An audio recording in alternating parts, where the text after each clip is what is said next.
ಇನ್ನೊಂದು, ನಿಮ್ಮ ಸಿನಿಮಾಗಳಲ್ಲಿ, ಡೈರೆಕ್ಷನ್ ಸಿನಿಮಾಗಳಲ್ಲಿ ಬಹುತೇಕ ನಾಯಕರ ನೇಮ್ಗಳು ಸ್ಪಿರಿಚುವಲ್ ನೇಮ್ ಆಗಿರುತ್ತೆ. ಈಗ ರಾಮ, ಮಹಾದೇವ, ಮಾದೇಶ, ಕಾಲಭೈರವ, ಈ ಥರ. ಯಾಕೆ ಕಾರಣ ಏನು ಅಂತ? ಏನು ಹಳ್ಳಿಯಿಂದ ಬಂದಾನಲ್ವಾ, ಸ್ವಲ್ಪ ಅದರಿಂದ ಏನು ಐ ಥಿಂಕ್ ಸೊ.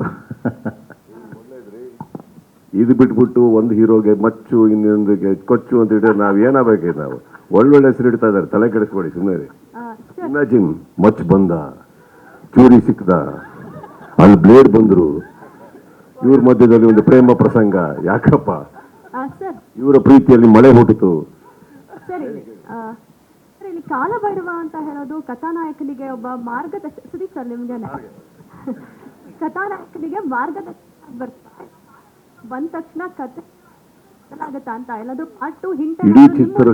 ಇಡೀ ಚಿತ್ರಕ್ಕೆ ಮಾರ್ಗದರ್ಶನ ಕೊಡೋದು ನಿರ್ದೇಶಕರು. ಅಲ್ಲ ಸರ್, ಕಾಲಭೈರವ ಕೇಡಿಗೆ ನಾ ಹೇಳಿದೆ ಸರ್, ಕೇಡಿ ಪಾತ್ರಕ್ಕೆ ಮಾರ್ಗದರ್ಶಕನಾಗಿ ಕಾಲಭೈರವ ಬರ್ತಾರಾ, ಜೊತೆಗೆ ಪಾತ್ರದ ದಿಕ್ಕೇನಾದ್ರೂ ಬದಲಾಗತ್ತಾ? ಅದೇ ಉತ್ತರ ಕೊಡಕ್ಕೆ ಬಿಡ್ತಾ ಇಲ್ಲದ ನೀವು.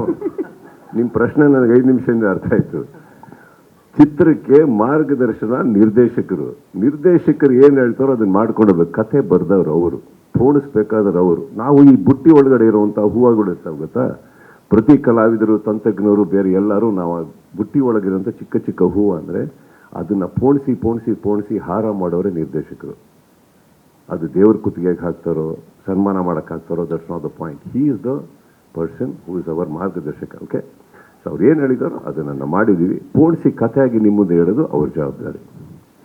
That's all. ಆ್ಯಂಡ್ ಮಾಡಿರೋ 3 ದಿನಕ್ಕೆ ಎಷ್ಟು ಪ್ರಶ್ನೆ ಕೇಳಲಿ ನಾನು ಅವ್ರಿಗೆ. ಆಮೇಲೆ ಯಾವತ್ತ ನಾವು ಇವಾಗ ಡಾರ್ಲಿಂಗ್ ಅಂತಿದ್ದಾರೆ, ಅವಾಗ ತಿರುಗ್ಬಿಟ್ಟತ್ತ ಅವರೇ ಕೇಳಲ್ಲ, ನೀವೇನು ಡಾರ್ಲಿಂಗ್, ಸುಮ್ಮನೆ ಬಂದು ಹೋಗಿ ಏನ್ಬಿಟ್ರೆ. ಇವಾಗ ಗೌರವದಿಂದ ಮಾತಾಡ್ತಾರೆ, ಕರೆದ್ರು, ಥ್ಯಾಂಕ್ಸ್, ಬಂದರು, ನೆಕ್ಸ್ಟು ಬಾಳಾಗುರು, ಎಷ್ಟು ಕೇಳ್ತಾರೋ ಅವ್ರು ಕರೆದಿರೋ 3 ದಿನಕ್ಕೆ. ಚೆನ್ನಾಗಿದೆ ನಾವು, right? I don't know much. ಕತೆ ಅವ್ರಿಗೆ ಗೊತ್ತು, ನನಗೆ ಈ 3 ದಿನ ಏನು ನಡೀತು ಅಷ್ಟೇ ಗೊತ್ತದ, ಬೇರೆ ಏನು ಗೊತ್ತಿಲ್ಲ ನನಗೆ. I don't know. See, that's not even my concern. They wanted me, I am there. Correct. ಹಾಂ, ಅಡುಗೆಗಾಗಲಿ ಊಟಕ್ಕೆ ಕರೆದಾಗ ಊಟ ಮಾಡಬೇಕು, ಪ್ರೀತಿಯಿಂದ ಬಡಿಸಿರೋದನ್ನ ತೊಗೊಂಡೋಗಿ ಏನೇನು ಹಾಕಿದ್ರಿ, ಯಾರ್ಯಾರು ಅಡುಗೆ ಮಾಡಿದ್ರಿ, ಎಷ್ಟು ಹಾಕಿದ್ರಿ, ಮೆಣಸಿನ್ಕಾಯಿ ಹಾಕ್ತಾರೆ, ನಮ್ಗೆ ಯಾಕೆ ಹೇಳಿ, ಅದವ್ರ ಜವಾಬ್ದಾರಿ. ಅವ್ರು ಚೆನ್ನಾಗಿ ನೋಡ್ಕೊಂಡಿರ್ತಾರೆ. ಆ್ಯಂಡ್ ಇವರೆಲ್ಲರೂ ಅಂತಂಥ ಹೆಸರುಗಳು ಚಿತ್ರರಂಗದ್ದು. ಇವರೆಲ್ಲ ಸೇರಿದ್ಮೇಲೆ ಒಂದು ಒಳ್ಳೆ ಜವಾಬ್ದಾರಿಯಲ್ಲಿ ಒಂದು ಒಳ್ಳೆ ಸಿನಿಮಾ ಮಾಡಿರ್ತಾರೆ. ಅದಕ್ಕೆ ಖುಷಿಯಾಗಿ ಪ್ರೀತಿಯಿಂದ ಹೋಗ್ಬಿಟ್ಟು ಬರೋಣ ಅಲ್ವಾ? ನೀವು ಪ್ರಶ್ನೆ ಕೇಳ್ತೀರೋ ಉತ್ತರನೇ ಕೇಳಿಸ್ಕೊಳ್ಳಲ್ಲ, ಇವ್ರು ಡಿಸ್ಟರ್ಬ್ ಮಾಡ್ತಾರೆ. ಇವ್ರು ಇದ್ದಾರಲ್ಲ, ಆಮೇಲೆ ಮಾತಾಡ್ತೀನಿ ಹೇಳಿ.